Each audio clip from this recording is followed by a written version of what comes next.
ഞാനില്ലേ എൻ്റെ അടുക്കളയിൽ തന്നെ ഉണ്ടത്രേ. ഇതുവരെ ഞാൻ പുറത്തേക്ക് നീറ്റേ ഇല്ല. എന്ത് പറയേണ്ടത്, നമുക്കില്ലേ കുറേ പണിക്കാറുണ്ട്, പറയിട്ട് 10 പണിക്കാരുണ്ട്. ഞാൻ എപ്പോഴും പറയലില്ലേ നിങ്ങളോട്, പണിക്കാറ് കഥയെല്ലാം കൃഷിപ്പണി എന്ന് പറഞ്ഞിട്ട് നമുക്ക് ആപ്പില്ലേ ആടെ പണിക്ക് ഒരുപാട് ആൾക്കാരുണ്ട്. അപ്പം ആ പപ്പിക്ക് കഞ്ഞിയും ചായയും ഗിഞ്ചി പറയേണ്ട കഞ്ഞിക്ക് കറി ഇതെല്ലാം ആക്കണം ഉപ്പ ഇന്ന്. അപ്പൂലേ ഇന്ന് നാളെ ഉണ്ടാവും, മറ്റൊന്നേ ഉണ്ടാവും. അത് കഴിഞ്ഞിട്ട് പിന്നെ ഒരാഴ്ച കഴിഞ്ഞിട്ട് ആദ്യം ഉണ്ടാവും. ഇങ്ങനെ തന്നെയാണ് പണി ഉണ്ടാവില്ല എപ്പോഴും നമുക്ക്. അപ്പൂലേ ഇന്ന് ഞാൻ വിചാരിച്ചു എന്തെങ്കിലും വീഡിയോ ഇടേണ്ട എനിക്ക് ഇന്ന്. അപ്പം ഞാൻ വിചാരിച്ചു ഇന്ന് കഞ്ഞിയും കറിയെല്ലാം വെക്കുന്നതിൻ്റെ അത് ഇട്ടേക്കാന്ന് വിചാരിച്ചു. അപ്പം ഇന്ന് ഞാൻ എന്താക്കി പറഞ്ഞാൽ അതും കൊണ്ട് ഞാൻ വരുന്നത്. ഞാൻ എന്തെല്ലാം ഇപ്പിക്ക് പണിക്കാർക്ക് കഞ്ഞിക്ക് കറിയാക്കി കൊടുക്കലെന്നും അതെല്ലാം എനിക്ക് കാണിച്ചു തരാമെന്ന് വിചാരിച്ചു നിങ്ങളാ.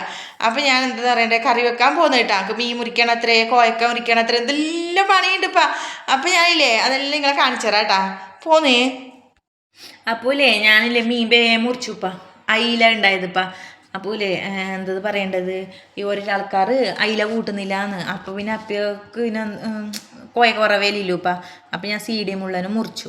അപ്പോലേ അയിലയും പിന്നെ സീഡി മുള്ളനും രണ്ടും പറങ്കലിൻ്റെ പൊടി മഞ്ഞപ്പൊടി ഉപ്പ് ഇട്ടിട്ട് നല്ല പാങ്ങിൽ പെരക്കിയിട്ട് എന്താ പറഞ്ഞേ തീമാച്ചുപ്പ. ഞാൻ നല്ല മീൻ പൊരിമരിന്ന് പറഞ്ഞിട്ട് പൊരിച്ചിരുന്നുണ്ട്. അതേ കോയക്ക് മുറിച്ച് കഴിഞ്ഞൊന്നിച്ച് തന്നെ അതേ കോയക്ക് മുറിച്ചിട്ട് ഇതില്ലേ 10:30 വരും ഓർ കൊണ്ടുപോകാൻ വേണ്ടിയിട്ട്. അപ്പോഴേക്ക് ഇതെല്ലാം ആവണ്ടേ അപ്പോഴേക്ക്. അപ്പം വേഗം എല്ലാം ഞാൻ സെറ്റാക്കി. ചോറ് ഇതാ റെഡിയായി.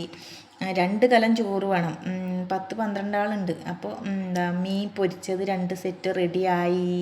പിന്നെന്താ കോയക്ക വറവും റെഡിയായി. പിന്നെ എനിക്ക് പറയേണ്ടത് മാങ്ങ അച്ചാർ. അതില്ലേ മാങ്ങ അച്ചാർ ഞാൻ ആക്കിയൊന്നല്ല കേട്ടോ, പീടിയെന്ന് മേടിച്ചേപ്പാ.